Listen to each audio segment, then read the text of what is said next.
Ce mercredi 12 avril, Samuel Benchetrit était invité sur le plateau de C'est à vous, diffusé sur France 5, en compagnie de son épouse, Vanessa Paradis.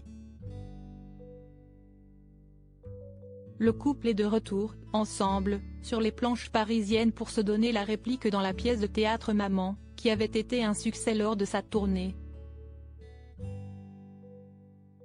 Auprès d'Anne-Elisabeth Lemoine, le metteur en scène et réalisateur de 49 ans a évoqué son enfance, modeste à Champigny-sur-Marne, et, non sans fierté, ses parents qui étaient très cultivés. L'animatrice télé a ensuite dévoilé une ancienne interview de lui, qui remonte au 18 novembre 2005 et qui avait été réalisée sur le plateau de Soir 3. Samuel Benchetrit était alors interrogé sur ces gamins incendiaires qui avaient récemment fait l'actualité.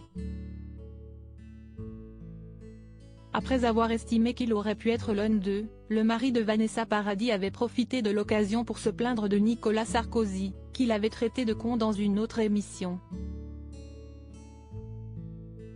Si est-il une connerie parce que si est-il d'être un peu dans son jeu de dire ça, vu que lui traite tout le monde de racaille, avait-il lâché, avant de proposer à l'ancien président de la République, alors ministre de l'Intérieur, de venir en banlieue, avec lui, pour se rendre compte de la réalité, sur le terrain. De retour sur C'est à vous, Samuel Benchetrit a réagi à cette séquence sortie des archives, en expliquant que Nicolas Sarkozy n'avait jamais honoré son invitation, mais qu'il l'avait appelé supérieur à Jules Benchetrit, passage remarqué à Cannes pour le fils de Marie Trintignant et de Samuel Benchetrit, des futurs artistes, politiques ou sportifs parmi ses enfants de banlieue. Putain, je ressemble à mon fils, Jules, 24 ans, fruit de son ancienne relation avec Marie Trintignant, note de la rédaction. Si est-il fou ? A-t-il lâché avec amusement, avant de revenir, plus sérieusement, sur son explication. On dit tellement de mal des cités HLM, tout le temps en fait. Il y a quand même des gens qui vivent là. Et ça ne se passe pas si mal que ça. Je veux dire, il n'y a pas tous les jours des mecs qui tirent avec des Kalachnikov par la fenêtre, a souligné le réalisateur, tout en précisant que pourtant, si est-il difficile de vivre en banlieue, dans une cité HLM, quand même.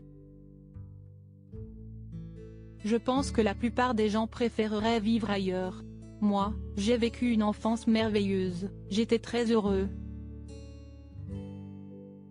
Avec mes copains, il y avait une vraie solidarité, je trouve ça dommage de toujours taper, là-dessus, a-t-il développé, en rappelant qu'il y a quand même des mômes, là-dedans, qui sont certainement passionnants, des futurs artistes ou politiques, en puissance, des sportifs, si est aussi nos fiertés. Article écrit avec la collaboration de 6 médias Crédit Photo, capture écran France 5.